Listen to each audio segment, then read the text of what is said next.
Guys আজকে হঠাৎ labour আমাকে বলতেছে তাদের নাকি টয়লেটের জন্য হাগা লাগবে। ও সরি, হাগার জন্য টয়লেট লাগবে।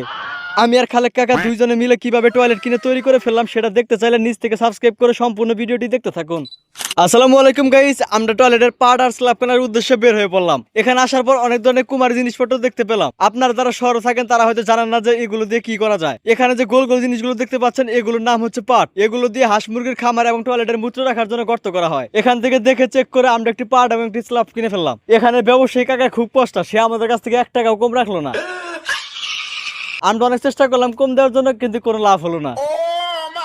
যাই হোক, এরপরে এগুলো কিনে আমরা ভ্যানে তুলে সুন্দর করে বেঁধে নিয়ে চলে আসলাম। আমাদের বাড়ির নিচু রাস্তা দিয়ে সবাই ভ্যান ধরে নামিয়ে আমাদের প্রজেক্টে নিয়ে আসলাম। এরপর ধরাধরি করে ভ্যান থেকে পাটার স্ল্যাব গুলো নামিয়ে ফেললাম। এখন আমি আর খালেক কাকা দুইজনে টয়লেট বানাতে লেগে যাই। হালকা গর্ত করে পাট বসিয়ে দেই। এরপর চারপাশে বাঁশের খুঁটি গেড়ে দেই এবং পিন পেরাক দিয়ে সিমেন্টের বস্তা দিয়ে বেড়া দিয়ে দেই। যাক আলহামদুলিল্লাহ, অবশেষে লেবারদের জন্য কাঁচা টয়লেট তৈরি করে ফেলেছি। কাকা তো সেই খুশি।